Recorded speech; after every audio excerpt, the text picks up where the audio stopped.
એ શબ કોનું? અમારો મચ્છો કોઈ બેટની સંધિમાં આવીને ઠર્યો હતો કે અમે સાચે સાચ કાંઠે જ આવી ગયા હતા એ નક્કી થઈ શકે એમ તો ન હતું. અને એ નક્કી કરવાનું હતું અમે ક્યાં હતા ને જ્યાં હતા ત્યાં અમારી સામે કેવા સંયોગો હતા એ પણ જાણવાનું હતું. દરિયાની ચોપાટીના કિનારા ઉપર જ કોઈ ઊંચી કરાડની કાંધી નજર પડે ત્યાં સુધી બે બાજુએ વિસ્તરતી હતી. એની પેલે પાર અમારે માટે શું હતું? ચોપાટી ઉપર કાંધીને કિનારે કિનારે ચાલતા ચાલતા મારી તલવારને મારી બગલમાં મજબૂત રીતે ભરાવીને હું આગળ ને આગળ ઉપર ચડીને જવાનો કોઈ રાહ હતો? અગર આ ઊંચી કરાડોની વચમાંથી કોઈ આવવા જવાનો કેળો હતો? એમને એમ હું આગળ ચાલ્યો. લગભગ અડધોક જોજન દૂર નીકળી ગયો. કુવાથમનો મોર પકડે એટલે સૂરજ આકાશમાં ચડી ગયો હતો. એ સૂર્યના તડકા નીચે હું જો ચિત્રકાર હોઉં તો બધું જ કામકાજ મૂકીને દોરવા બેસી જાઓ એવું ચિત્ર હતું. એક તરફ નજર લંબાય ત્યાં સુધી સાગરની સફેદ ઊંચી ઊંચી કાળી ભમ્મર અને કોઈ જાતની લીલોતરી વગરની ડુંગરાળ કરાડો હતી. વચમાં સફેદ સમદર ફીણ સુકાઈને એની રજ વેરાઈ હોય એવી ચોપાટી હતી. એક એક છેડે નાળિયેરીની એક ઘટા હતી ને એ ઘટા નીચે જાણે પતંગિયા રમતા હોય એમ કેસરબાઈ ને વિઠલો ને સુહાલી ને ઇબ્રાહીમ બેઠા હતા. આટલે દૂરથી હું ચોક્કસ તો કહી શકતો નથી, પરંતુ મને લાગ્યું કે એ બધાની નજર મારા તરફ જ છે. જાણે એમને છેલ્લે નહીં તો પણ લાંબા સમય માટે સલામ ભરતો હોઉં એમ મેં મારો હાથ લંબાવ્યો અને પછી વળાંકની પાછળ એ બધું જ દેખાતું બંધ થઈ ગયું. આ કરાડો ઉપર કદી કોઈ માનવીઓ કે જનાવરોનો પગ પડ્યો હોય એમ મને દેખાયું નહીં. અમે ખરેખર શું કોઈ અજાણ્યા અને નિર્જન બેટમાં તો આવી ચડ્યા નથી ને કદાચ આવી ચડ્યા હોઈએ તો એ સારી વાત હતી કે બુરી? મેં કોઈ દિવસ દરિયાલાલની સાધના કરી હતી ને ઊંડી પહોળી પૂરે ચડેલી તોફાની કે શાંત નદી કે સરોવરની વચમાં હોડી કે મછવાઓ ચલાવાય એ સિવાય મને લાંબી ગતાગમ નહોતી. વગડો હોય તો ઝાડવે ઝાડવું હું પારખું ને પાટા બાંધેલી આંખે હું દિશા, સ્થળ અને ભૂગોળ પણ કહી શકું. દરિયામાં હું સદંતર અણઘડ અને અજાણ હતો ને ભલે ને કેસરબાઈને તકલીફ ન પડે એ ખાતર મેં જંગલ વીંધવાને બદલે દરિયો ડહોળવાનું નક્કી કર્યું. પરંતુ એ નિર્ણયનો મને અત્યારે ખૂબ ખૂબ પસ્તાવો થયો. ખરેખર આ જગતમાં કીર્તારે જો કેસરબાઈઓ સર્જી ન હોય તો કેટલા માનવીઓ ઉતાવળા નિર્ણયો બાંધીને ન જવાને માર્ગે જતા રોકાઈ ગયા હોત.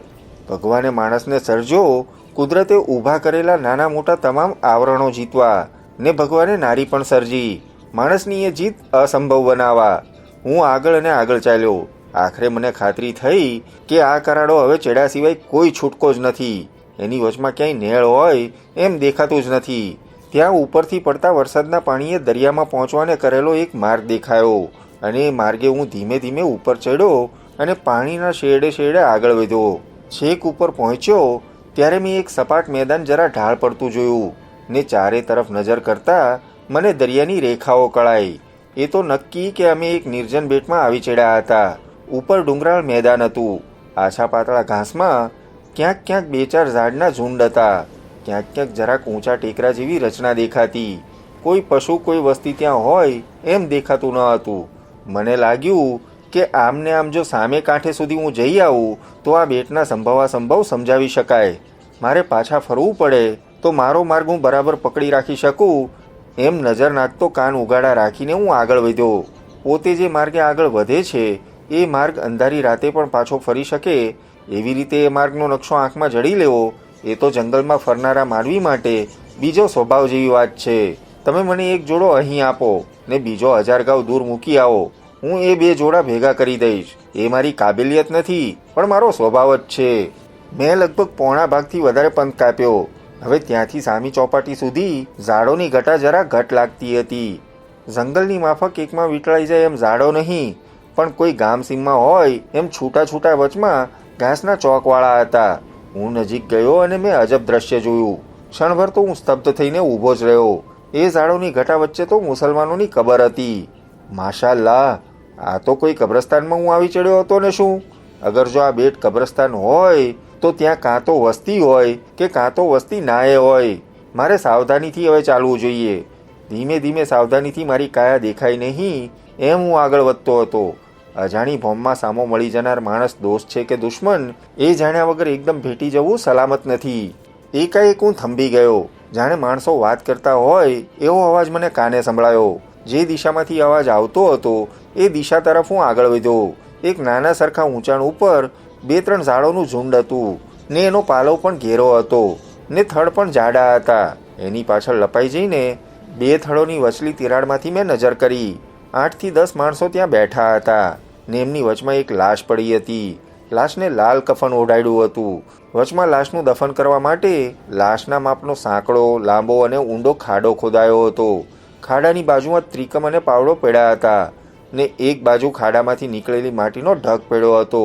એ ઢગ બતાવતો હતો કે ખાડો ઊંડો હતો. એક બાજુ ખાસ દૂરથી લાવીને રાખ્યા હોય એવા પથ્થરોનો ઢગલો હતો ને હવે ભાગ્યે જ 100 વામ દૂર રહેલી સામે પારની ચોપાટીના દરિયામાં એક મછવો હતો ને દૂર દરિયામાં એક જહાજ હતું.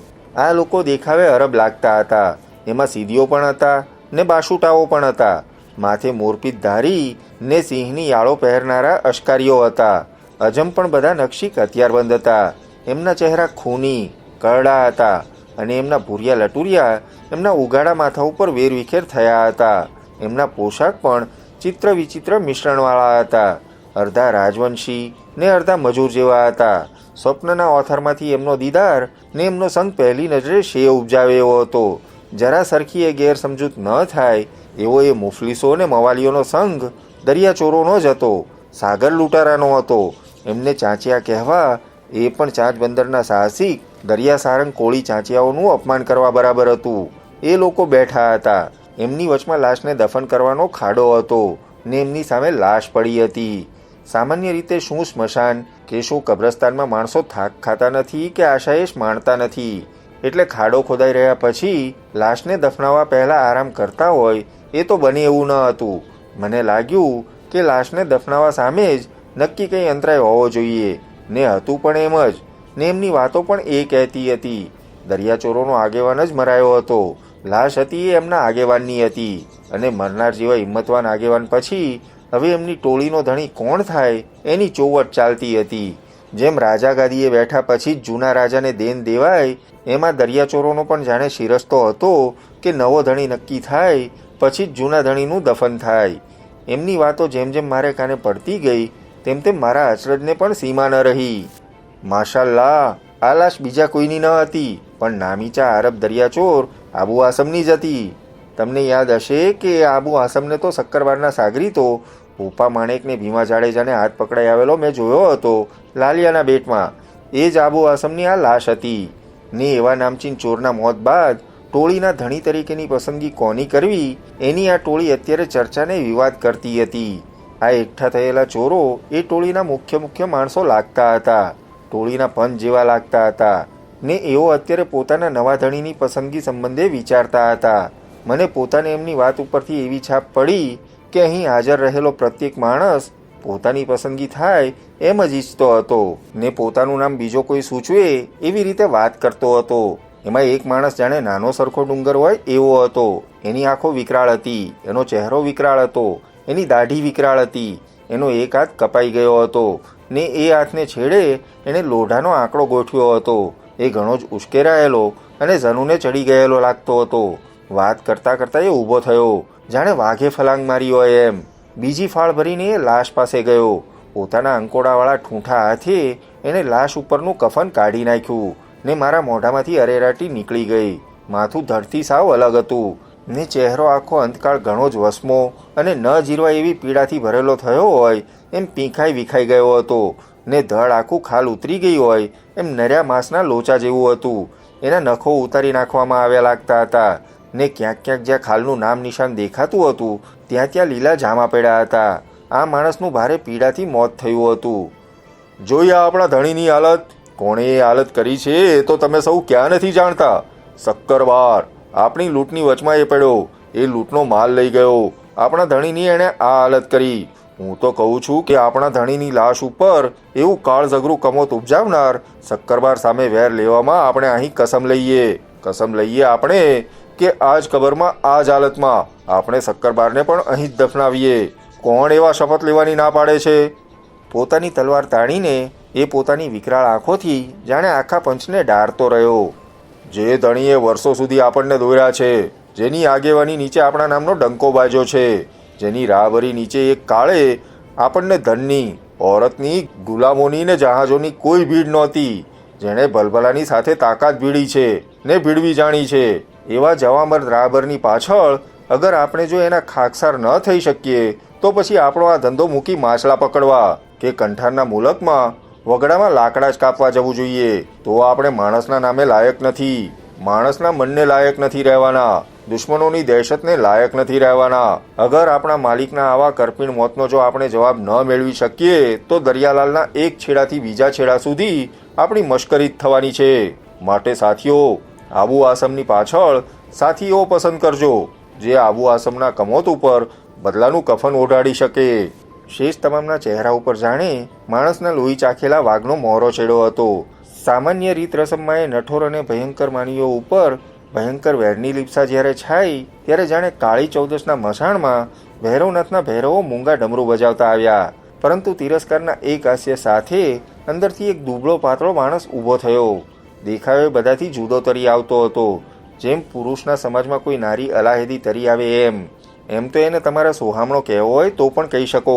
જ્યાં સુધી એની આંખો સામે તમે નજર ન નાખો ત્યાં સુધી એની આંખમાં નારકીય ઊંડાણો હતા, જાણે સાત સાત નરકના દર્શન થતા હતા. ખાઉદરા અજગર જેવી એની આંખો લીલી ને ઝાડના પાંદડાના રંગની હતી. એનો પોશાક નકશીક મલમલનો હતો ને એના પોશાક ઉપર ફિરંગીને સ્પષ્ટ છાપ હતી. કોઈ હદભાગી ફિરંગી અમલદારે એને એ પોશાક પૂરો પાડ્યો હોવો જોઈએ, કેમ કે એ પોશાક ઉપર એક બે અમલદારી પટ્ટીઓ પણ લાલ વાદળી રંગની હતી. ટીપટાપનો એ માણસ શોખીન લાગતો હતો અને વણાગ્યાપણું જાણે એના પગથી માથા સુધી ચકચકાટ કરતું હતું. એના કાનની છેલકડીથી માંડીને એના પોશાકના બટન, પટ્ટાની કડીઓ, હથિયારની મૂઠ, પગના જોડા તમામ ચકચકાટ મારતા હતા. ઠાકરિયા વીછી જેવો લાગતો આ માનવી જાતનો આરબ કે અજમ લાગતો હતો. એ ઊભો થયો અને એના ઊભા થવાની સાથે બીજાઓમાં એક પ્રકારની અસ્વસ્થતા છાઈ. એના સાથીઓમાં આ માનવીના બોલની ને જાતની છાપ હોવી જોઈએ ને આ વિકરાળ ચોર સમાજમાં પણ આવો નાનો માણસ આવી છાપ પાડી શકે છે એ ખ્યાલ જ નર્યો વિસ્મય અને શેવ ઉપજાવનારો હતો. આબુની લાશ તરફ આંગળી ચીંધીને એને આગળ ચલાવ્યું. જોઈ લો આબુ આસમ, ધરાઈને તમે સૌ જોઈ લેજો, કેમ કે ફરીવાર તમે એને જોઈ શકવાના નથી. ચારે કોર ખરાબાઓ અને આથડતા દરિયાના ભોથી ઉકળી ઉઠતો હોય એવો ભાંગતો દરિયો, એની વચમાં માત્ર એક જ ગુપ્ત નાળ. ખુદ આપણી જમાતમાંથી પણ 7-8 માણસ વગર જેની ભાળ કે પીછાણ બીજા કોઈને નથી એવી રીતે દરિયો જેના રખવાળા કરે છે એવો આપણો બેટ અલમલ્લા. એની વચમાં આપણો વાસ ને આપણે કેટલા? આપણે શું 2, 5, 10, 20 માનવીઓ છીએ? અરે જાજરમાન ને માલે તુજાર કંપની સરકાર ને ફિરંગી સરકાર પણ જેનો સામનો કરતા વિચાર કરે એટલા સાધન સંપન્ન આપણે ને આપણામાંથી કોઈ આબુ આસમ માટે પોતાનો જાન ન્યોછાવર કરવાને ઉમેદવારી ન કરે એમ હતું. એવા આપણા બેટમાંથી, એવા આપણા જૂથની વચમાંથી, એવા આપણા ધણીને જે માણસ જીવતો લઈ ગયો એ માણસ તમે શું જેવો તેવો સમજો છો? શું અમસ્તો એને શક્કરબાર કહ્યો છે? મને ને તમને તો આબુ આસમને શક્કરબાર ઉપાડી ગયો છે એની ખબર પણ જ્યારે શક્કરબારે આપણને એની લાશ ભેટ મોકલાવી ત્યારે જ પડી ને. એ લાશની સાથે એણે શો સંદેશો મોકલ્યો હતો? શક્કરબારે કહ્યું હતું કે મારું નામ લઈને અરબ દરિયાચોરે સુરતનું અદનું જહાજ લૂંટ્યું છે. એ જહાજ, એના છડિયાઓ ને આખી એ લૂંટનો અસબાબ મને સવેળા સોંપી દો, નહીં તો તમારા એક એકની હાલત આ તમારા નાખુદા સમી કરી નાખીશ ને તમારો બેટ દરિયામાંથી ઉખેડી નાખીશ. ભલે એ સંદેશો આવ્યો ત્યારે આ સુભાન આજ તમને આબુની લાશ ઉપર એના હણનારાને સાથે સુવારવાની મોટી મોટી વાતો કરે છે. એ સુભાન ત્યારે ક્યાં હતો? હું ન ભૂલતો હોઉં તો અજનો તમામ અસબાબ પાછો સોંપવા જ ગયો હતો. ફિરંગી! સુભાન રોષથી ચીસ જેવા અવાજે ત્રાડી ઉઠ્યો. તું મારી સાથે બાદ ભીડવાની વાતો કરે છે? શું હું એ અસબાબ પાછો આપવા ગયો એ કંઈ મારી રાજી ખુશીથી ગયો હતો? આ બધાએ મને કહ્યું ને મેં તેમ કર્યું. ફિરંગીએ ટાઢે ગોઠે ડામ દેતા હોય એમ કહ્યું. ત્યારે બહાદુર તો તું એક જ ને, આ બધા તો સાવ કાયર જ છે એમને. ફિરંગી યાદ રાખ, તારું મોત ભમે છે. કાળજું ઠરી જાય એવું હસીને ફિરંગીએ કહ્યું. મોત તો સૌને માથે છે ને મારેય માથે છે ને તમારે માથે છે. અબુને માથે ક્યાં ન હતું ને વહેલા કે મોડા સીધી રીતે કે અબુની રીતે આ બધાઈને માથે છે. તારી વાતની તો ખબર નથી સુભાન મને. બાકી મેં તો જે દિવસે આ ધંધામાં ઝુકાવ્યું ત્યારથી મોતનો ભય તો બાજુએ મૂકી દીધો છે. શેષ રહેલા 7-8 જણમાં જે માણસ કંઈક છાણો ને સમાધાન પ્રિય હતો એણે કહ્યું, પણ આ બધી તકરારનો અર્થ શું? આ વાદ વિવાદ શા માટે? આ લોહી ઉકાળા શા માટે? આપણે તો આપણા કબ્રસ્તાનમાં અબુને દફનાવવા આવ્યા છીએ કે એની લાશ સામે અંદર ઝઘડવા? બીજું કંઈ નહીં, પણ મરનારની અદબ તો રાખો. ફિરંગીએ ટાઢી કોઠે વાતમાં સૂર પુરાવ્યો. તમારી વાત સાવ સાચી છે નૌસર. આવ્યા છીએ તો લાશને દફનાવવા, પણ નવો સારંગ પસંદ ન થાય ત્યાં સુધી લાશ દફનાવાય નહીં. તે સુભાનની મનીષા નવા સારંગ તરીકે પસંદ થવાની છે. સુભાન એકદમ ઊભો થઈને ફિરંગી સામે ધસતો હતો. એને એક બે જણે વાયરો. જૂઠું જૂઠું, એ ચીસ જેવા અવાજે બોલ્યો. મેં ક્યારે કહ્યું કે તમે બધા મને સારંગ તરીકે પસંદ કરો? તમારી મરજી હોય તો ફિરંગીને પસંદ કરો ને. મારે તો આ વિશાળ દરિયો છે, સમજ્યા? મારી વાત એક હતી અને હજી છે. આબુ જેવો સારંગ આપણને ફરી મળવાનો નથી. એનું કારમું કમોત થયું છે. આપણા ધણીનું, આપણા સારંગનું, આપણા નાખુદાનું. એ કમોતે દરિયાલાલમાં આપણી હાંસી કરાવી છે. આપણી બહાદુરી અને બિરાદરીને પડકારી છે. મર્દો આવા પડકારનું જેવું વેર લે એવું વેર લેવા આપણે સૌએ શપથ લેવા. એ જ મારી વાત છે. ને મારી વાત બીજી છે. ફિરંગીએ જરાય દબાયા વગર જ જવાબ આપ્યો. આપણે એ વેર લેવાની વાતોનો ઢોલ ન પીટવો. આપણે શક્કરબારને અત્યારે તરીને માર્ગ દઈ દેવો. બહારથી વેર દેખાવા દેવો નહીં, ને મનમાં વેર ભૂલવું નહીં. મોકાની રાહ જોવી ને આવીએ ઘા કરી લેવો. સમાધાન પ્રિય નૌશરે પોતાનો અભિપ્રાય આપ્યો. શક્કરબારને છંછેડવા જેવો નથી ને છંછેડવાનો અર્થ નથી. એ વાત તો હું માનું છું. આજ આ દરિયો એનો છે, આપણો નથી. વળી આપણે માથે શક્કરબાર સામે ટક્કર ઝીલી શકે એવો કોઈ સારંગ પણ નથી. આપણી સહાયથી આબુને જે સાહસો પરવડતા એ આપણને આબુની સહાય વગર પરવડે એમ નથી. મોકે ઘા કરવો એ તો ઠીક છે. મોકો આવે કંઈ થોડું જ નજુમીને પૂછવા જવાનું છે. આહાહા, એક ચોથો જણ બોલી ઉઠ્યો. અત્યારે આપણી માથે જો લાલિયો ઘંટ સારંગ હોત. લાલિયાની વાત જવા દો. આબુની સાથે શક્કરબારના પંજામાં એ પડ્યો હતો. જીવતો નીકળ્યો પણ પડદે પડ્યો છે. આપણે એનો વિચાર કરવાનો અત્યારે નકામો છે. ને સીધી રમજાન હોત તો રંગ રહી જાત રંગ. સીધી રમજાન તો અબુ પહેલા પહોંચી ગયો. ફિરંગીએ માહિતી આપી. એની લાશ મેં જોઈ છે. આબુની લાશ તો તમને એની પાસે સોહામણી લાગે. ઠીક, પણ હવે આપણે આપણું કરો ને. જો આપણે સલાહ સંપથી એક સારંગ પસંદ ન કરી શકીએ તો પછી બહેતર છે કે અહીં જ વિખરાઈ જઈએ. નૌશરે બધાની સામે જોઈને કહ્યું. આબુએ ભૂલ મોટી કરી. એણે લૂંટ તો કરી, પણ લૂંટ કરવામાં શક્કરબારનું નામ વાપર્યું. ને આને કારણે શક્કરબારની નજર આપણા ઉપર વળી છે. માની લો કે આપણા ઉપર શનિની સાડાસાતી બેઠી છે. મારું માનો તો શક્કરબાર આપણી દિશાને ભૂલી ન જાય ત્યાં સુધી તો ગજા ઉપરના વેર ખેડવાને બદલે સાચવીને કામ લે ને એમ કરતાં શક્કરબારની નજર ચૂકવે એવો માણસ આપણે જોઈએ. સુભાને જોયું કે વાતનો દોર એના હાથમાંથી સરકતો હતો. એણે કહ્યું, આબુની લાશને બિરાદરીના કોલ વગર દફનાવશો તમે બધા? હું આ બધી વાત સાંભળતો હતો ને એનો સાર સમજ્યો કે આબુ આસમ પછી આ દરિયાચોરોની જમાતનો રાવળીઓ કોને પસંદ કરવો એની જ આ પંચાયત છે. આ વાતો હું સાંભળતો હતો ને મારા મનમાં એક વિચિત્ર વિચાર આવતો હતો. અમે આ ચાંચિયાના કબ્રસ્તાનમાં જ એકલા હતા. અમે વાટ ભૂલ્યા હતા ને અમારું ભાવિ અચોક્કસ હતું. અચોક્કસ ભાવિની રાહ જોતા બેઠા રહેવું કે એક જુગારી પાસો નાખી લેવો? એમ કરો. એક અત્યાર સુધી નહીં બોલેલા માણસે તોડ કાઢતો હોય એવા અવાજે કહ્યું. આપણે ફિરંગીને પણ નહીં, સુભાનને પણ નહીં, નૌશરને જ આપણો સારંગ નીમો. નૌશરે ફિરંગીના ખાઉદરા અજગર જેવી સદંતર ભાવહીન લીલી આંખો સામે જોયું ને પોતાની અવહેલનાથી પ્રજળી ઉઠેલા સુભાનની સુંદરવણી આંખો સામે જોયું. ના ભાઈઓ, એ મારું કામ નહીં.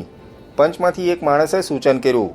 વાત જાણે એમ છે કે આપણે પસંદ નહીં કરીએ તોય ફિરંગી કે સુભાન બેમાંથી એક આપણો સારંગ થયા સિવાય રહેવાનો નથી. માટે મારું માનો તો ફિરંગીને સુભાન વચ્ચે તકરાર જામી લેવા દો. એમ વહેલા કે મોડા પણ હથિયાર ખેંચાયા સિવાય તો રહેવાના નથી. એ બેને તકરાર કરી લેવા દો. બેમાંથી જે જીવતો રહેશે એ આપણો સારંગ. ગૃહસ્થો, ઝાડીમાંથી બહાર નીકળીને પંચની વચમાં આવીને તલવારવતી હાજર સમાજને નમસ્કાર કરીને મેં કહ્યું, ગૃહસ્થો, તમારો સારંગ તો હું છું. હવે તમારે પસંદગીનો ઝઘડો રહેતો નથી. બધા મારી સામે નરા વિસ્મયથી જોઈ જ રહ્યા. હું ક્યાંથી એમની વચમાં આવી ચડ્યો એનું જ કુતૂહલ સર્વના ચહેરા ઉપર છાયું. ક્ષણભર ત્યાં એક કાંકરી પડે તો એનો અવાજ સાફ સંભળાય એવી ખૂની શાંતિનો સન્નાટો છાઈ ગયો. મારી વાત તમે કોઈએ પૂરી ન સાંભળી હોય તો સાંભળી લો.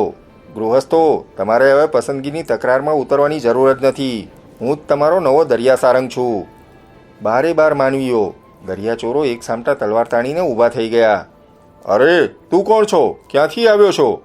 મેં હસીને કહ્યું, મારો ઠક્કર જેવો દીદાર તમે લોકો જોઈ શકતા નથી. મને તમે લોકો હજી એ નથી ઓળખી શક્યા? હું લાલિયો ગંઠ છું ને તમારો સારંગ છું. અરે વાહ રે લાલિયા વાહ! સુભાન મરડાટમાં બોલી ઉઠ્યો.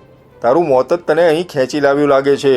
કોણ તું, લાલિયો ગંઠ? જાણે કે મેં એ મશહૂર દરિયા ખેડૂને નજરે જ નહીં જોયો હોય કેમ? તલવાર તાણીને મારી સામે સુભાન જાનુની દ્વેષથી દોડતો હતો ને આ વખતે એનો હાથ રોકવાને કોઈએ કોશિશ ન કરી. સબૂર, મેં કહ્યું. ફાળ ભરતો સિંહ પણ થંભી જાય એવા મારા અવાજ સામે જાણે નક્કોર દિવાલમાં માથું અફળાયું હોય એમ સુભાન ઊભો રહ્યો. મેં કહ્યું, હું જૂઠું બોલું છું એમ મારે મોઢે કહેવું એ મારું અપમાન છે ને અમે ઠક્કરો ભલે દરિયા ચોરી કરવા નીકળીએ તોય અપમાન સહન કરીએ એ જાતના નથી. મેં તમો સૌને કહ્યું કે હું લાલિયો ગણ છું. ફરીવાર કહું છું કે હું લાલિયો ગણ છું. મારા બોલના એક એક શબ્દને મારી તલવારની અણીથી મારા બોલમાં શક કરનારાઓની છાતીમાં હું લખું છું. લાગે છે જણ કોઈક છાતીવાળો હો, એક જણ બોલ્યો. લાલિયો ઘંટ એ ન હોય તોય વાત તો એવી ઢબે કરે છે ખરો. વાત સીધી ને સાદી છે. મેં ખુલાસો કર્યો. તમારે સૌને આજ એક સારંગ પસંદ કરવાનો છે ને મારે થોડા અનુયાયીઓ જોઈએ છે. તમારામાંથી કેટલાકને લાલિયા ઘંટના નામનો મોહ હતો એટલે હું લાલિયો ઘંટ છું. જેને સીધી રમજાનના નામનો મોહ હોય એનો હું સીધી રમજાન છું. જેને હજુ આબુ આસમનો મોહ હોય એનો હું આબુ આસમ છું. હું મારી જાતને તમામ સારંગ તરીકે પસંદ કરું છું. મને નામ જે આપવું એ તમે પસંદ કરજો. સૌ એકબીજા સામે જોઈ રહ્યા. લગભગ બધાને મન હું કોઈક પાગલ જેવો લાગ્યો હોઈશ. ઊભા રહો. તમારામાંથી એક બિરાદરે હમણાં એક તોડ કાઢ્યો હતો કે ફિરંગીને સુભાન અંદર અંદર લડી લે ને જે જીતે એ સારંગ. હું એમની એક કદમ આગળ વધું છું. તમારામાંથી જેનું અરમાન હોય તે વારા ફરતી મારી સામે આવી જાઓ. તમને ખાતરી થશે કે તમારો સારંગ પોતાના ધણીપણાને લજાવશે નહીં. એમ કે? સુભાને તક ઝડપી લીધી. તો થઈ જા માટી લાલિયા ઘંટના નામચોર. નામ ચોરીનો તો તમારે ત્યાં સિરસ્તો છે ને. સવાલ તો ચોરેલા નામને જાળવવાનો છે ને. આબુ આસમે સક્કરબારનું નામ ચોર્યું હતું એની લાશ અહીં પડી છે. મેં લાલિયા ઘંટનું નામ ચોર્યું છે. છે કોઈ તમારામાંથી એવો જે મને આબુ આસમની સાથે સુવડાવવાની આમ ભીડે ને આબુની સાથે સુવાની સરફરોશી બતાવી શકે? હોય આવી જાય. એક પછી એક આવો. ફિરંગીએ પોતાના સાથીઓ તરફ ફરીને કહ્યું. અલ્યા, આપણે બધા છેટા ખસો. આ નામચોરનો ફેસલો તો સુભાન હમણાં કરી નાખશે. શું સમજે છે એ સુભાનને? આવ્યો છે મોટો સારંગ થવાને. જોયો ન હોય તો આબુ આસમ જતા આ શું બોડી બામણીનું ખેતર બાળી ગયો? હોશિયાર. આસપાસ બધા અર્ધચક્રાકારે ગોઠવાયા. સુભાન પોતાની તલવાર કાઢીને છાતી કાઢીને હવામાં સુસવાટ કરતો બોલ્યો. મારું નામ સુભાન. દરિયાલાલ આખામાં સુભાન અને એની તલવાર નામચીન છે. હવે બતાવી દે તો મુકાબલા પહેલા કે તારી તલવાર કોની છે? કોઈ પાગલની છે? કોઈ બેવકૂફની છે? મેં જવાબ આપ્યો. મારી તલવારની ધાર ઉપર આંગળી ફેરવીને એની ધાર પારખતા કહ્યું. મારું નામ લાલિયો ઘંટ. પાછી એની એ વાત ઉપર તો આપણો ઝઘડો છે ને. ઝઘડો હું કરું તારા જેવા મગતરા સાથે? અરે કંઈક તો મેં ફૂકે ઉડાડી મૂક્યા તારા જેવા મગતરા, સમજો. મને લાગે છે કે આ બધા આપણી જીભોનો મુકાબલો નહીં પણ આપણી શમશેરોનો મુકાબલો જોવાની ઇંતજાર છે. કેવળ જીભથી આ દુનિયામાં ખવાસ અને તવાયફ સિવાય બીજું કોઈ જીતતું નથી. હોશિયાર. સુભાન ત્રાડ પાડીને મારા ઉપર વિકરેલા ગેંડાની જેમ તૂટી પડ્યો. આ જગતમાં જો તમારે ઝઘડો જ કરવો હોય અને તકરાર કરી અગર વહોરીને તમારો માર્ગ આગળ કરવાનો જ હોય તો જંગલની તાલીમ જેવી બીજી કોઈ તાલીમ આ જગતમાં નથી. દરેકે દરેક માનવીના દિલમાં કોઈ રાણી પશુની ખાસિયત રહી જ હોય છે ને એ જ્યારે તકરાર કરે છે ત્યારે આ ખાસિયતને મધ્યમાં રાખીને જ કરે છે. કોઈ માનવી સાપ જેવો હોય છે, કોઈ કાળા નાગ જેવો હોય છે, કોઈ વાઘ જેવો હોય છે, કોઈ વરુ જેવો હોય છે, કોઈ શિયાળ જેવો હોય છે, કોઈ જરક જેવો હોય છે તો કોઈ ઘોરખોદું જેવો હોય છે. સુભાન ગેંડા જેવો હતો. એનું ઝનુ ને ગેંડાનું ઝનુ નહોતું ને કો એકલમર્દી ગેંડો ઝનુને ચડીને વકર્યો હોય એમ સુભાન પોતાની તલવાર આગળ રાખીને મારા ઉપર ધસી આવ્યો. સુભાન કહેતો હતો કે એની પટ્ટાબાજીને એની તલવાર દરિયામાં વખાણમાં હતી. શરીરમાં ગેંડા જેવો ગેંડો જેમ શીંગડું ફેરવે એમ એ તલવાર ફેરવે. કદાચ એટલા માટે જ એની તલવાર વખાણમાં હશે. પરંતુ સેંકડો ગેંડાઓ સામે નિર્ભય મુકાબલો કરનારો આથમણો રકાબ દરિયામાં આજ પહેલાં આવ્યો નહોતો ને એથી જ સુભાન વખાણમાં રહ્યો હતો. શું થયું? કેમ થયું? એની સુભાનને કંઈ સમજણ પડે એ પહેલાં એની તલવાર ચાર હાથ છેટે ઉડી પડી હતી ને પોતે જમીન ઉપર ચત્તો પાટ પડ્યો હતો.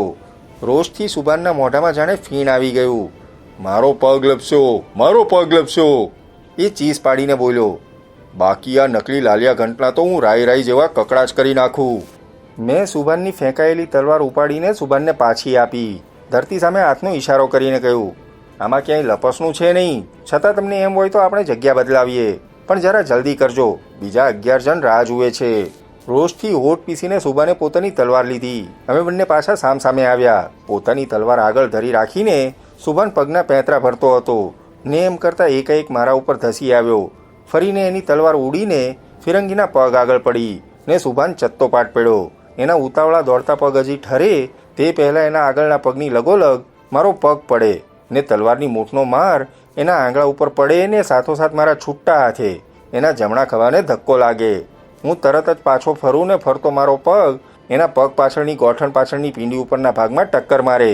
કોક અઠિયારો ઝાડ ઉપર જેમ કુહાડો મારે એમ તલવારનો સામા માણસ ઉપર મારા કરનારા સુભાનને પટ્ટાબાજીની બારકડી શીખવાની હજી બીજા 2-4 ભાવ જોઈએ.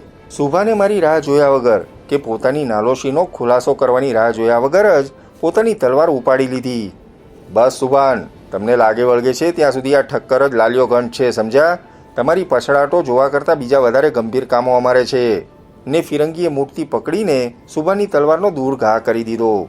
પોતાની તલવાર તાણતા ફિરંગીએ કહ્યું, તમને થાક લાગ્યો હોય તો જરા વિશ્રાંતિ લઈએ. આપણે જ પૂરું કરવાનું છે ને વહેલું મોડું, ને તમારી પાછળ તો હજી બીજા બધા રાહ જોઈને ઊભા દેખાય છે. ફિરંગીએ તલવાર તાણી હવામાં વીંઝીને એનું માપ લીધું. અગાઉ આ માણસને મેં ઠાકરિયા વીછી તરીકે ઓળખાવ્યો છે. ફિરંગી અસલ ઠાકરિયો વીછી હતો ને જંગમાં પણ એ ઠાકરિયો વીછી તરીકે જ પોતાની તૈયારી કરી રહ્યો હતો. મેં જોયું કે ફિરંગી પોતાના નાના કદ ઉપર મુસ્તાક હતો. એક માણસનું એના જાતભાઈ રાણી જીવનું તમે અંદાજે માપ મેળવ્યું હોય તો પછી એની સાથે લડવામાં એના દાવપેચના તમને તરત જ લેખા મળી જશે. ફિરંગી પોતાના નાના કદ ઉપર નિર્ભર છે. વિરોધીની તલવાર હવામાં વીંઝતી હોય ને પોતે જમીન સરસો બેસી જઈને તલવારની તળેથી ઘૂસી જઈને વીછીના અચાનક વાગતા ડંખની જેમ આંધળો ઘા કરીને સરકી જવું એ ફિરંગીની ગણતરી હતી. ને એની એ ગણતરી મારા ધ્યાન બહાર રહેવાનું માનવામાં એની ગણતરીની ભૂલ થતી હતી. કોઈ પણ માણસ સાથે લડવાનો અવસર આવે અને સામો માણસ કોઈ ચોક્કસ પ્રકારના દાવ ઉપર પોતાની જીતનો મદાર બાંધે છે એમ આપણને ખબર હોય ત્યારે એ પોતાનો એ દાવ ક્યારે અજમાવે એની રાહ જોવાને બદલે એને એ પોતે ધારતો હોય એના કરતાં વહેલો જ એ દાવ અજમાવાનો એને અચાનક લાગે એમ મોકો આપવો એ બહેતર છે. તો એનો દાવ એને જ ગળામાં ભરાઈ પડે. સામાન્ય હર કોઈ પ્રકારની લડાઈનો એક કાયદો છે. અપવાદો હશે છતાં સામાન્ય ધારણા એ છે જે માણસ સામા ઉપર હુમલો કરવામાં પોતાના જે દાવને પોતાની મજબૂત કડી માનતો હોય એ જ જાતનો દાવ એની સામે અજમાવાય તો એ એની નબળામાં નબળી કડી બની રહે છે. વાત વાતમાં મરવાની ધમકી આપનાર માણસને તમે સીધો એક જ તમાચો મારી દો તો એ નરમ ઘેંસ જેવો બની જવાનો. સિંહના હુમલા માટે મજબૂતમાં મજબૂત દાવ એની ત્રાડ, પરંતુ એને દેખતા વેત જ જો તમે સામી જોરથી ત્રાડ નાખો તો એ ઊભી પૂંછડીએ એવો ભાગશે કે પાછું જોવાને રોકાશે પણ નહીં. એટલે આ ફિરંગીને જોતા વેત જ મને એનું માપ મળી ગયું હતું. એ હાવભાવે બોલચાલે ને રીત રસમે ઠાકરિયા વીછી જેવો હતો, પરંતુ કાળા નાગના માથા ઉપર એનું રહેઠાણ હોય છે. એ કાળો નાગ જ એનો મોટામાં મોટો આશરો છે. આ ફિરંગીનો મોટામાં મોટો આશરો મરનાર કાળો નાગ આબુ આસમ હતો. એ એની પોણા ભાગ ઉપરની તાકાત હતો. એનો ફિરંગીને ખ્યાલ હતો કે નહીં, મને તો હતો જ. હકીકતમાં કાળા નાગ વગરના બનેલા આ બધાય ઠાકરિયા વીછીઓ કોઈ બીજા કાળા નાગના માથા ઉપર ચડી બેસવા આમ તેમ વલખા મારતા હતા. જાણે વીછીનો ડંખ હોય ને લાગ મળે જ મારવાનો હોય એમ ફિરંગી પોતાના જમણા હાથમાં તલવાર ઊંચી રાખીને મારી સામે જાણે સાત તાળી કે ખારોપાટ રમતો હોય એમ આમ તેમ પેંતરા ભરવા માંડ્યો. મેં પણ સામા પેંતરા ભરતો હોય એમ ચાળો કર્યો ને પહેલા 3.5 પગલાં જ જાણે માપ ચૂક્યો એમ જાણે મારો આગલો પગ સંભાળવા ઊભો થઈ રહ્યો. ઠાકરિયો વીછી લાગ ભાળીને પાણીમાં જાણે તરવાને સરકતો હોય એમ હવામાં સરક્યો. નાગણ ઉગતી હોય એમ જમીનથી 2 હાથ ઊંચો એ જાણે પલાઠી વાળીને સરક્યો. વેગથી 3.5 પગલાંની લાંબી ફાળ ફરીને મેં એનો જમણો પગ પકડી લીધો ને એને હવામાં ચક્કર ઘુમાવ્યો. એની તલવાર એક બાજુ ઉડી પડી, એની ફિરંગી ટોપી બીજી બાજુ ઉડી પડી. એણે મને બીજે પગે લાત મારવાની કોશિશ કરી ને મેં એને બીજા પગે પકડીને ઘુમાવ્યો. એનો શ્વાસ ઉડી જાય, લોહી એના માથામાં ભરાઈ જાય એવો એને ચક્રાવે ચડાવ્યો. સચોટ ભયંકરતામાં સુભાનના સમોવડિયા સમા ગણાતા ફિરંગીના આ હાલથી ચોપાસ હસાહસ થઈ રહી. જાતભાતના ડંખથી પોતાનું સ્થાન ટકાવી રાખનારાઓમાં ડંખ જ્યારે કપાય છે ત્યારે એના તરફ હમદર્દી બતાવનારા બહુ ઓછા નીકળે છે. સુભાનના આનંદને જાણે કોઈ અવધિ જ ન હતી. ચક્રાવે ચડેલા ફિરંગીને આખરે મેં જમીન ઉપર ઊભો મૂક્યો. જાણે શરાબ પીધો હોય એમ થોડી વાર તો એ તરફડિયા મારતો લથડાતો રહ્યો. તે પછી જમીન ઉપર ફસડાઈને ઊંધે માથે પડ્યો. પોતાના નાયકની લાશને દફનાવવા આવેલું દરિયાચોર પંચ તમાશાની તાજગીમાં જાણે પોતાનું સ્મશાન કાર્ય સાવ વિસરી ગયું. નવશર! ચારેકોરથી એક બૂમ ઉઠી. સમાધાન પ્રિય લાગતો નવશર આ લોકોના હિસાબે સુભાનને ફિરંગી પછીનો અઠંગ તલવારીઓ ગણાતો હોવો જોઈએ. 2 માનવીઓએ દોડીને ફિરંગીના હાથમાંથી ઉડી પડેલી તલવાર નવશરના હાથમાં આપી. નવશર સુભાન સામે જોઈ રહ્યો, ફિરંગી સામે જોઈ રહ્યો પોતાના સાથીદારો સામે જોઈ રહ્યો, મારી સામે જોઈ રહ્યો. મને પોતાને આ માણસ સાચે સાચ સચેત રહેવા જેવો લાગ્યો. શરીરે એ સરખો હતો.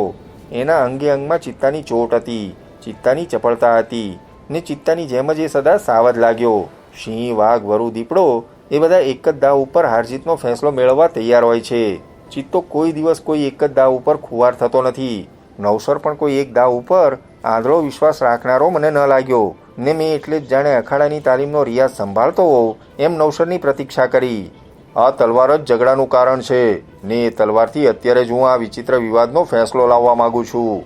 મૂઠ અને પીંછીથી તલવાર પકડીને નવસર આગળ આવ્યો. મને આ કંઈ સમજાયું નહીં, પરંતુ જ્યાં સુધી પીંછી એના હાથમાં હોય ત્યાં સુધી એ કંઈ કરવાનો નથી એમ સમજીને હું ઊભો રહ્યો. મારી તલવારના વારની બહાર રહી શકાય એટલો એ નજીક આવ્યો ને તલવાર એણે જમીન ઉપર મૂકી અને પછી આગળ વધીને મને ભેટ્યો. બિરાદર, તું લાલિયો ઘંટ ન હોય તો લાલિયો ઘંટનો મોટો ભાઈ જરૂર છે ને સુભાનને ફિરંગીને કબજામાં રાખી શકે એવો છે. આબુનું સ્થાન લેવા તે તારી લાયકાત પુરવાર કરી છે ને હવે વધારે પરીક્ષા અમારે કરવી નથી. હવે તું અમારો સારંગ નાખું દો. તું અમારો ધણી અને અમારા સારંગ તરીકે હું ભંડારી નવસર તને સૌથી પહેલાં સલામ કરું છું. મારી સાથે બે હાથ ભેળવીને નવસર નીચે નમ્યો. મારા જોડાને હાથ લગાડીને એ હાથ પોતાને માથે મૂકતો નવસર બોલ્યો, મરહુમ આબુ આસમની દરિયાઈ જમાત ને કાફલાના સારંગ, તને મારી લાખ સલામ છે, લાખ દુઆ છે ને તારી રાહબરી નીચે અમે હજી વધારે ફતેહ હાંસલ કરીએ એ અમારી મુરાદ છે. 10 તલવારો હવામાં ઊંચી થઈ ને અલ્લાહો અકબર ની પ્રચંડ રણહાક દરિયાચોરોના કબ્રસ્તાનના મુર્દાઓ પર જગાવી રહી.